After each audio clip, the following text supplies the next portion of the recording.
Excellences, Mesdames, Messieurs, le thème que j'ai retenu après discussion avec Madame la Présidente est le suivant.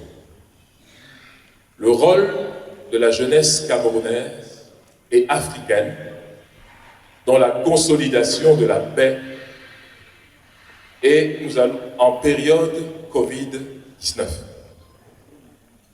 Je voudrais aborder cette thématique en 3 points.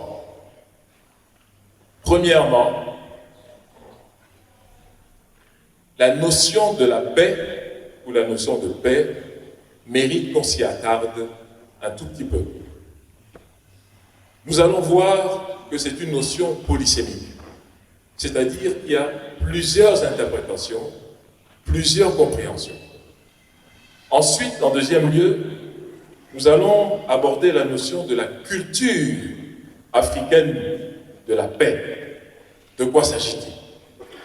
Jusqu'à présent, nous avons beaucoup travaillé sur des notions qui sont des notions juridiques, des notions des Nations Unies, des notions de l'Union européenne, mais aussi des notions de l'Union africaine, quand on parle de règlement des conflits, naturellement.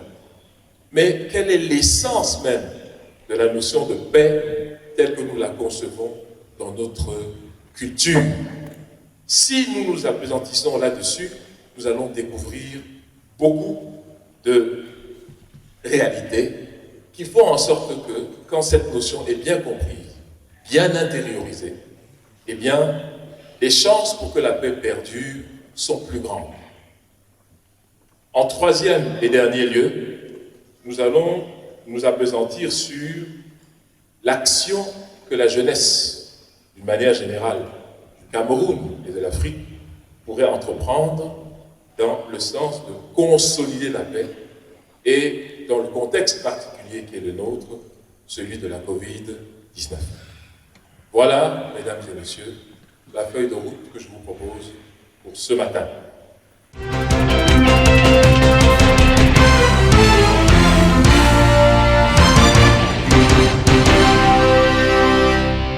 Commençons donc par la notion de paix. Qu'entendons-nous par paix? La paix dont il s'agit renvoie à quoi?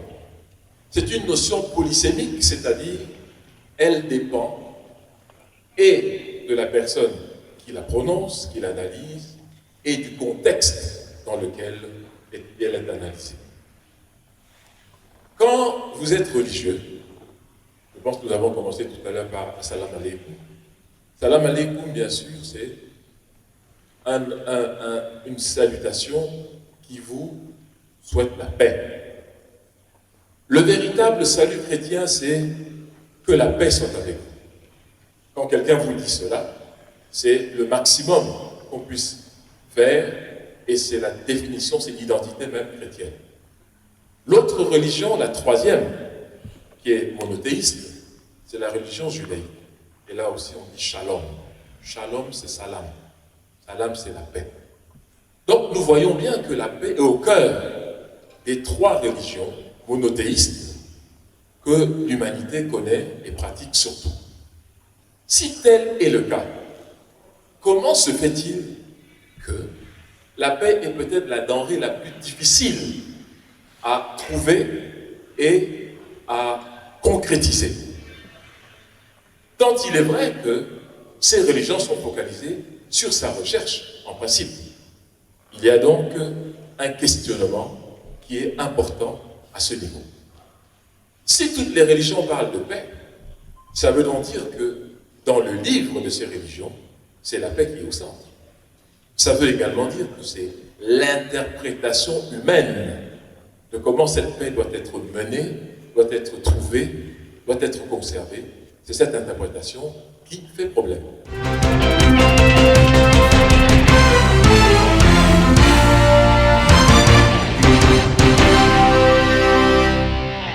Quand on parle de paix, la première notion, me semble-t-il, de paix, c'est la paix intérieure.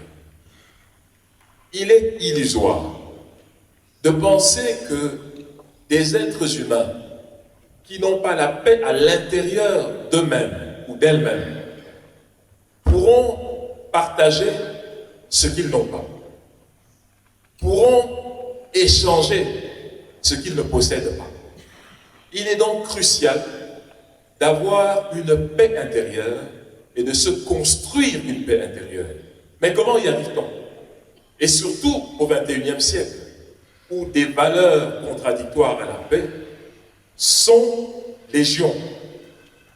Il est donc important pour la jeunesse, qui constitue 60% de la population africaine, camerounaise, d'avoir des valeurs, d'avoir des concepts, d'avoir des méthodes qui projettent une positivité et une réalisation de soi-même. Il faut que la jeunesse que vous constituez soit pourvue d'un fait qui est simple. C'est d'abord de savoir qu'elle est importante, mais aussi qu'elle a envie de réaliser dans sa vie quelque chose d'important. Qu'elle a un projet, que sa vie va être dévouée à un projet.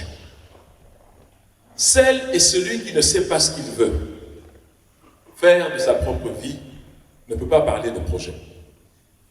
Donc la paix, c'est être en symbiose avec soi-même, avec ses valeurs propres, avec sa vision du monde, et d'appliquer cette vision de manière à être en paix avec sa conscience. Or, aujourd'hui, vous avez beaucoup de faux dieux, entre guillemets, des raccourcis qu'on vous propose et qui ne peuvent vous conduire à la longue qu'à la perdition. Il faut donc avoir ce qu'on appelle le discernement. Ce que vous voulez, comment vous allez l'atteindre, et c'est ça qui conditionne la symbiose entre ce que vous voulez et ce que vous faites. On dit toujours que la jeunesse, c'est le temps de l'insouciance, c'est le temps de la joie, c'est le temps de l'accomplissement. Mais je voudrais me permettre, en tant qu'ancien jeune, de contester en partie cette description.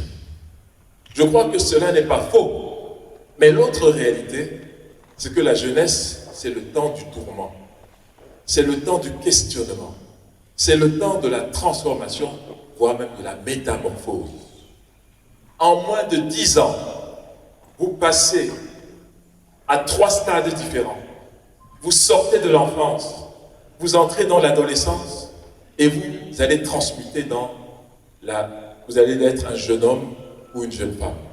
Autant de transformations qui font de vous quelqu'un en réalité de perturbé, qui se demande qu'est-ce qu'il fait, où il est et comment s'en sortir. La jeunesse n'est donc pas toujours ce temps idyllique que l'on veut bien dépeindre. En partie, c'est vrai. Mais le problème de la jeunesse, me semble-t-il, c'est que la paix intérieure n'est pas facile à acquérir, n'est pas facile à consolider, parce que justement, c'est le temps des grands changements internes. C'est le moment où la jeunesse a besoin d'une boussole. Savoir ce qu'elle vient faire ici, dans ce monde, et savoir comment elle va quitter le monde en le laissant meilleur. Le paradoxe, c'est que l'énergie de la jeunesse est justement une énergie qui peut être utilisée dans 2 sens. Très positive et aussi très négative. Le choix dépend donc de votre capacité de discernement. En d'autres termes, la paix intérieure, c'est-à-dire la symbiose entre ce que vous voulez faire et ce que vous faites dans votre agissement, est la clé de cette paix intérieure. Une fois que vous l'avez acquise, il y a l'autre paix qui est la paix sociale.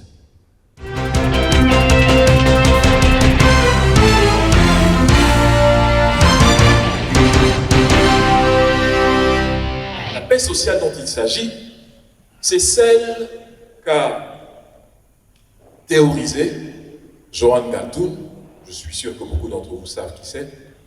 C'est un sociologue, mais aussi philosophe, on peut dire, de nationalité norvégienne, qui a parlé de la paix positive et de la paix négative. La paix que nous vivons chaque jour et dont nous parlons souvent, c'est l'absence de conflit. Dès qu'il n'y a pas de conflit, nous sommes tentés de croire qu'il y a la paix. Mais cette analyse est une analyse douteuse. Parce que l'endroit où il y a le plus de paix dans la ville de Yaoundé, c'est le cimetière. Et je crois que si vous allez au cimetière, vous allez trouver qu'il y a une paix incontestable. Rien ne bouge, tout est calme. Mais ça ne veut pas dire que c'est ce que nous voulons. La paix négative, donc, c'est une paix statique, où il n'y a pas de conflit, donc il n'y a pas de problème apparent. Mais la paix positive dont parle Johan Gatoun, c'est non pas l'absence de mouvement, mais la présence d'une mécanique de renforcement de la justice et de l'équité. Là où il n'y a pas de justice, il ne saurait y avoir de paix.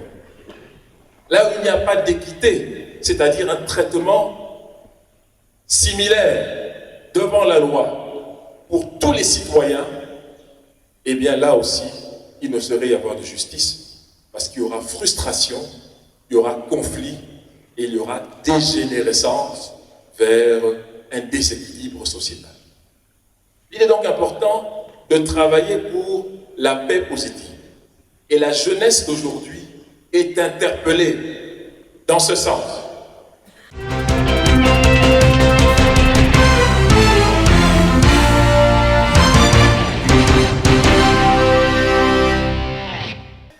De mon point de vue, je peux me tromper naturellement, la récurrence des conflits en Afrique peut être due au fait que les méthodes que nous choisissons pour les résoudre sont des méthodes auxquelles ne comprennent pas grand-chose les concernés eux-mêmes. Quand on vous dit, par rapport au traité de Vladivostok, par rapport au traité de Vienne, par rapport au traité d'Istanbul, il faut que ce problème soit réglé dans votre village de cette manière ou de telle autre manière. L'une des règles de la justice, c'est qu'elle doit être comprise par le justiciable. Et on n'est pas certain qu'en utilisant ces lois juridiques, certes très belles, d'une très belle architecture, on règle réellement le fond du problème, si ce n'est juste sa superficie. La récurrence des conflits en Afrique et la fréquence de ceux-ci dans les mêmes endroits où on a cru régler les problèmes nous suggère que la profondeur n'y est pas toujours. Je vous donne un exemple simple au Cameroun. Une étude a été menée en 2004 dans le royaume Bamoum, à l'ouest du Cameroun. L'étude portait sur la juridiction traditionnelle et la juridiction dite moderne. Chez qui est-ce que les Fumbanais et les habitants du monde vont-ils porter leurs griefs en majorité? Eh bien, il a été prouvé que 70% des cas sont portés à l'attention du sultan, c'est-à-dire de l'autorité judiciaire traditionnelle. Et 30% seulement des cas sont portés vers ce que nous appelons la juridiction moderne. La raison est très simple. C'est que quand le verdict est donné, il est donné dans une langue et selon des modalités que comprennent les justiciables.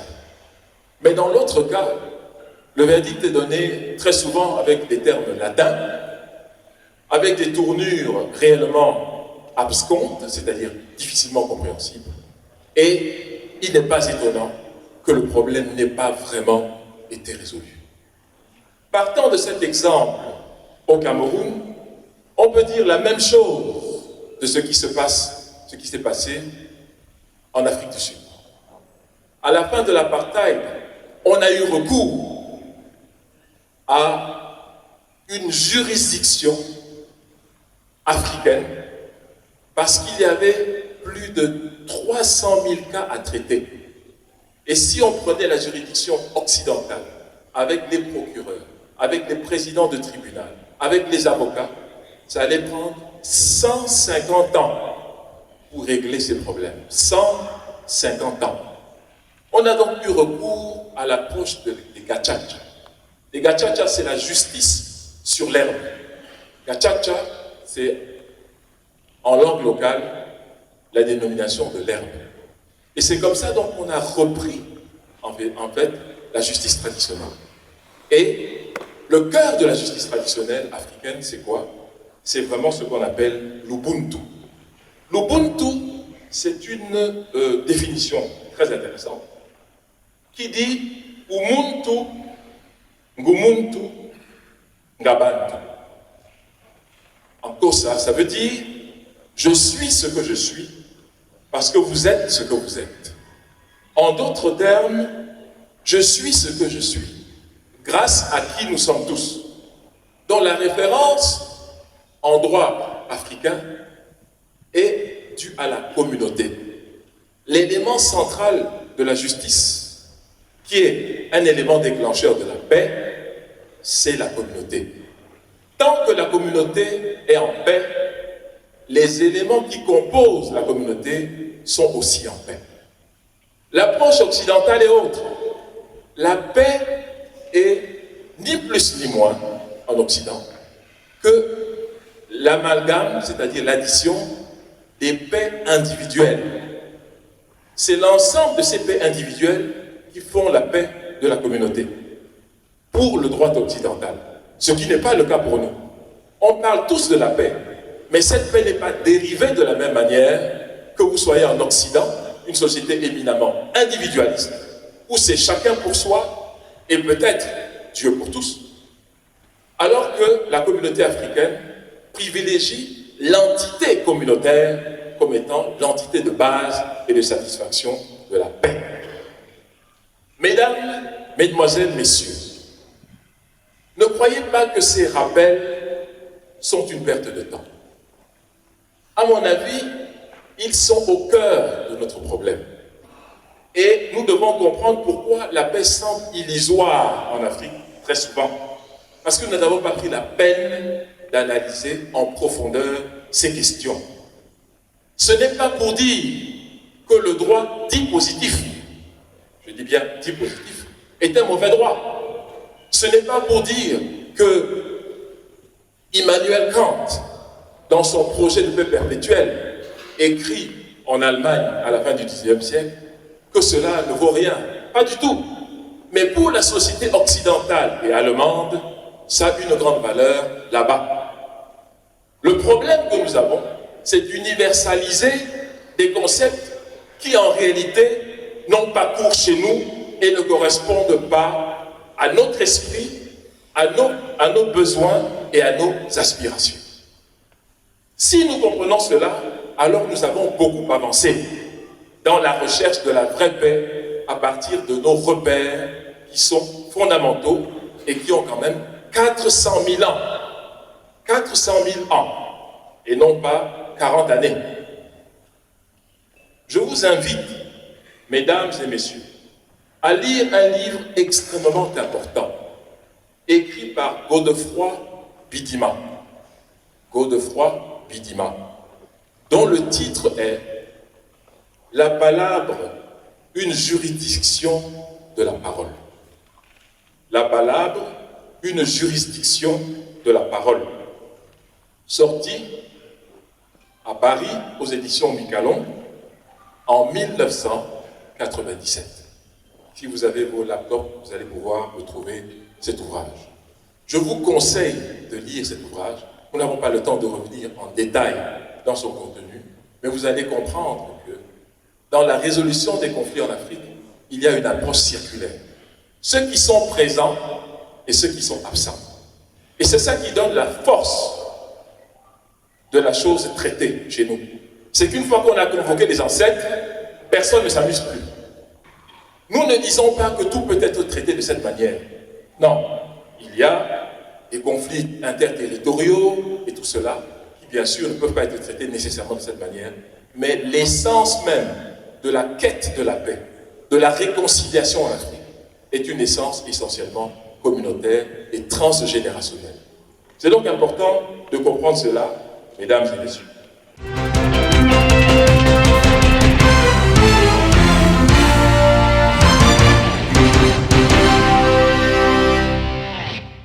Maintenant, nous allons passer à un autre aspect, qui est celui de vous, la jeunesse. Qu'est-ce que vous allez faire par rapport au monde d'aujourd'hui? Quelles sont les marges de manœuvre qui sont les vôtres? Commençons par le problème qui me semble être très important pour vous, c'est que vous êtes une génération qui arrive à un moment où il y a le meilleur et le pire. Le meilleur et le pire dans les TIC. Parce que les TIC sont une excellente chose quand elles sont utilisées, les technologies de l'information et de la communication, bien sûr, quand elles sont utilisées pour booster l'appartenance communautaire, pour renforcer les identités communautaires et d'union, pour faire en sorte qu'on apprenne davantage sur soi-même à partir des recherches qui sont postées sur des sites privilégiés. Je crois qu'il y a un site qui s'appelle « Connaissez le Cameroun », nous connaissons le Cameroun. Il y a des sites comme ça qui sont des sites très positifs, où on apprend beaucoup de choses. Je vais juste faire une petite régression et vous montrer quelque chose. Dans cette salle, y a-t-il une délégation qui vient de Bagno, de la Damawa, et qui est Tika? Il y en a? Non, vous êtes Bagno, mais pas Tika. D'accord. Bon. Est-ce qu'il y en a qui viennent de Fouman ou du Noun et qui sont Tika? Là-bas. Très bien. Est-ce qu'il y en a qui viennent de Bafia, région du centre, et qui sont Tika? Il y en a? Région du centre, Bafia? Non? Oui? Ok, très bien. Et puis enfin, est-ce qu'il y en a qui viennent du nord-ouest, de Banso, et qui sont Tika? Ok. Ce que je voudrais vous dire, c'est que ces 4 ou 5 personnes sont des frères et sœurs. Parce que venant exactement de la même descendance.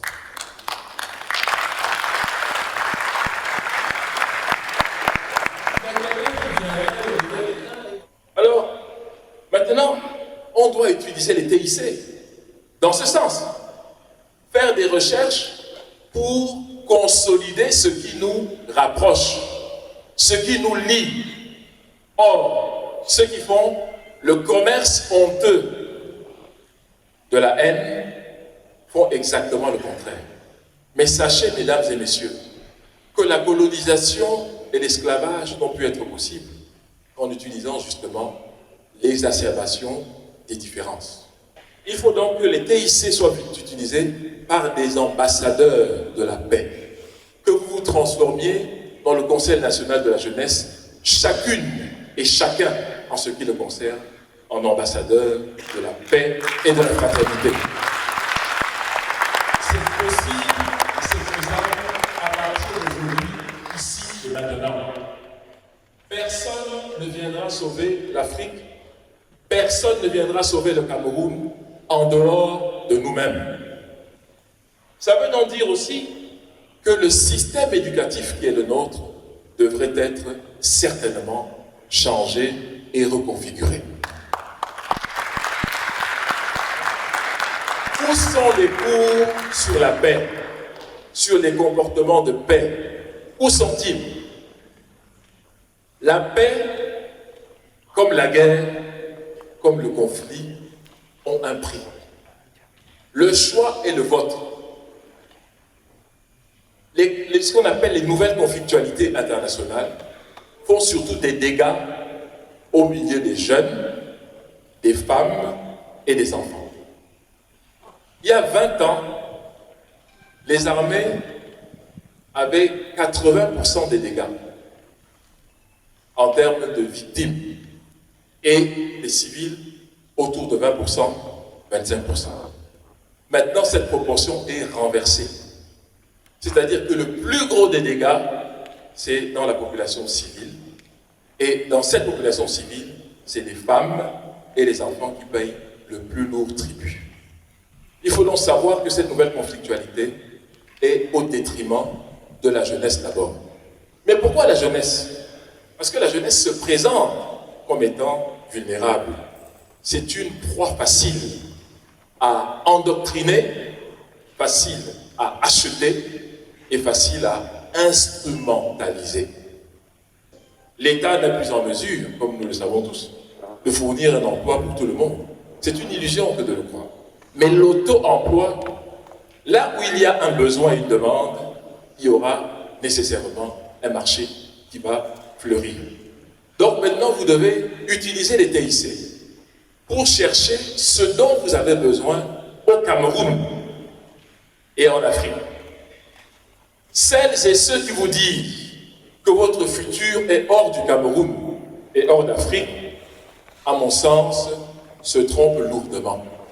Parce que l'enjeu du XXIe siècle dans le monde entier, c'est l'Afrique. Il n'y a que les Africains qui ne s'en rendent pas compte. Mais tout le reste du monde en est parfaitement conscient. Si vous analysez bien la séquence Covid, c'est une confirmation d'une puissance indiscutable du continent africain. D'où la gêne. D'où la gêne. Parce que le 27 mars 2020, sur une chaîne de télévision mondiale, qui n'est pas en Afrique, mais que je ne citerai pas parce que nous sommes quand même en diplomatie, eh bien cette chaîne de télévision a eu une dame, accompagnée de son mari, milliardaire en dollars, qui disait que l'épicentre, je prends les mots que je cite, de la Covid sera et ne peut être qu'en Afrique. Et elle a ajouté, sous les hochements de son époux, qu'ils connaissent très bien la société africaine qui est marquée du sceau de la promiscuité. Et les morts en Afrique continuent-elles de façon morbide, se compteront par l'unité du million. Voilà ce qui était prévu pour nous, d'après la société bien pensante. Mais ce qui va se passer, c'est le contraire. Et on a demandé, les scientifiques là-bas vont dire, êtes-vous sûr que ces chiffres sont corrects? Et on dit, ils semblent exagérément bas. Vous comprenez que c'est même cynique. Ces chiffres sont exagérément bas, disait-il. Puisqu'il y a des pays où il y avait deux morts, 3 morts au début. Exagérément bas, disait-il. Aujourd'hui, la preuve est faite que nous sommes en train de passer à côté, même si le mal est encore sérieux. Il s'agit de ne pas baisser la garde, c'est vrai, mais quand on fait des comparaisons intercontinentales, le gagnant de ce contexte-là, c'est bel et bien l'Afrique. Tout le problème. Tout le problème. Les jeunes Africains que vous êtes devez persévérer dans la recherche de solutions. Vous devez être des donneurs de solutions. Mais tout est fait dans le système international pour bloquer la voie de l'Afrique dans cette direction. Parce qu'il avait été conclu que ces vaccins se destineraient aux 1,3 milliard d'Africains d'abord. La maladie est au nord, mais les vaccins devaient être d'abord au sud. Comprenne qui pourra.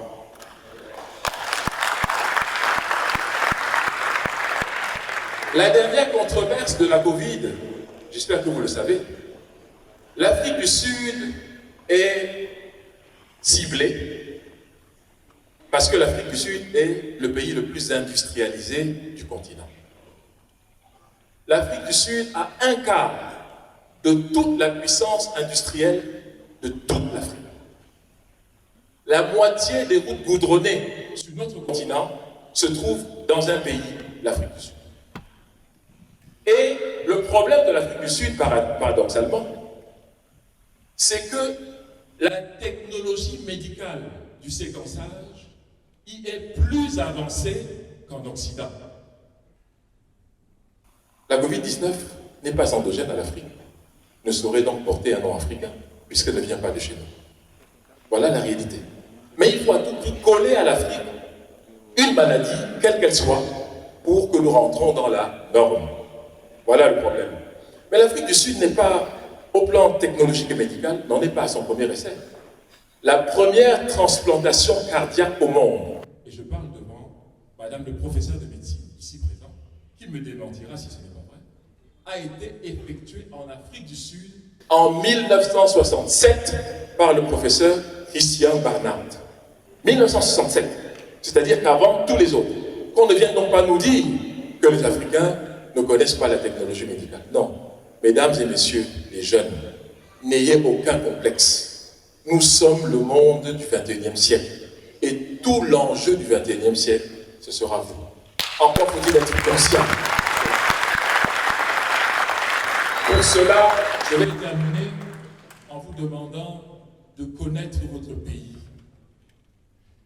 d'aimer votre pays, de connaître votre histoire, de connaître l'Afrique, d'aimer l'Afrique, ce continent qui a tout donné à l'humanité et qui a fourni tous les êtres vivants de la Terre qui sont afro-descendants. Voilà le message avec lequel je voudrais vous laisser, et que tout repose entre vos propres mains. Ce n'est pas parce que les choses sont difficiles que vous devez abandonner, c'est précisément parce qu'elles sont difficiles que vous devez redoubler d'efforts. Rien n'est impossible à ceux et à celles qui sont déterminés à réussir. La réussite est le fruit de deux choses, la préparation et l'opportunité. Si une opportunité se présente et que vous n'êtes pas prêt, vous ne réussirez pas. Si vous avez beaucoup travaillé, mais que cette opportunité arrive, vous aurez la rencontre des deux choses les plus importantes. Travaillez sans cesse. Si on vous demande de faire 100, faites 200. Si on vous demande 200, faites 300. Au bout du chemin, vous aurez le succès et vous serez l'honneur du Cameroun et l'honneur de l'Afrique. Je vous remercie de votre attention.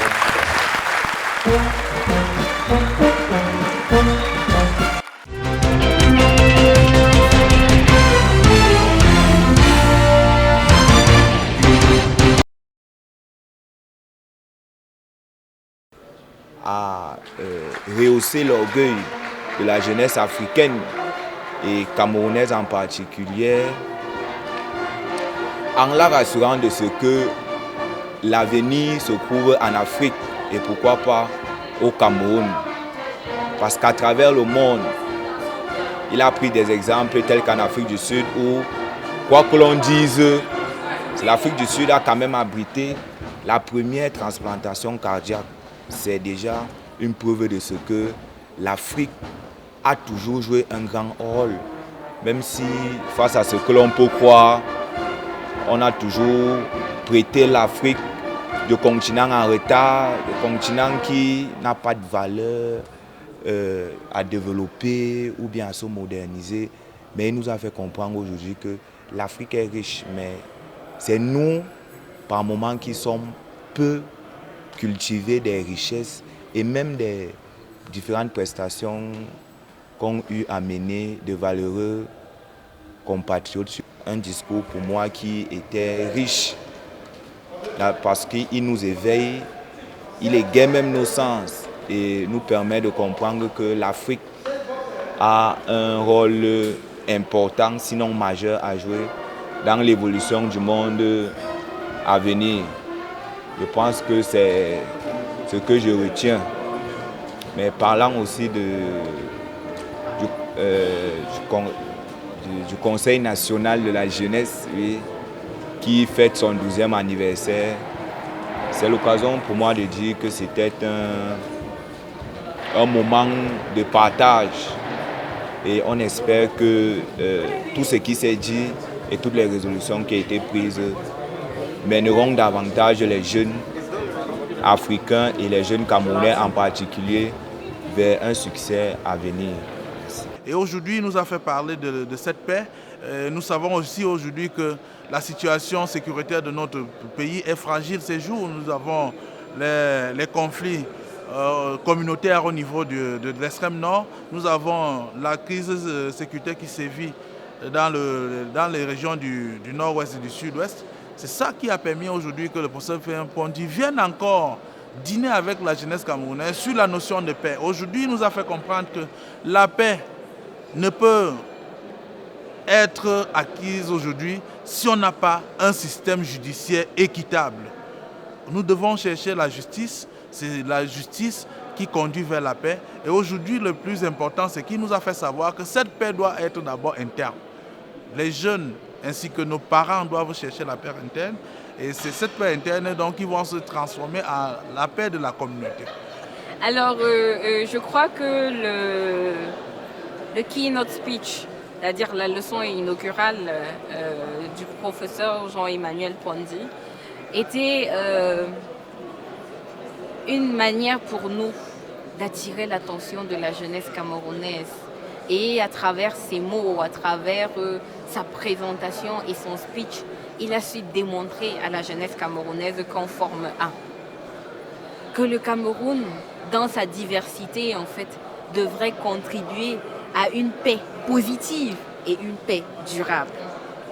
Et qu'on ne doit pas, en fait, penser que le fait de dire qu'il y a la paix, c'est l'absence de guerre dans un pays, mais que la paix, c'est dans nos comportements, c'est dans notre vivre ensemble harmonieux, c'est dans notre esprit d'entraide, c'est dans notre esprit d'acceptation de l'autre, c'est dans la laïcité du Cameroun, à travers l'existence de plusieurs religions dans notre pays et l'acceptation de cette vie en communion, en symbiose dans toutes nos communautés, du nord au sud, de l'est à l'ouest, par la population camerounaise, qui magnifie et qui démontre à suffisance la participation de la jeunesse camerounaise à la construction de la paix.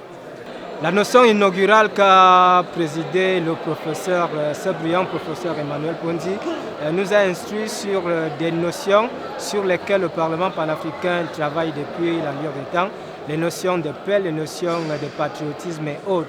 En ce qui concerne les notions de paix, il était évident qu'on ressuscite même la définition de base de ce que c'est que la paix et comment cette paix-là se manifeste sur le plan humain, sur le plan sociétal et vivement comment l'être humain peut concerter tout cela pour donner l'harmonisation de cette paix que nous cherchons au Cameroun aujourd'hui.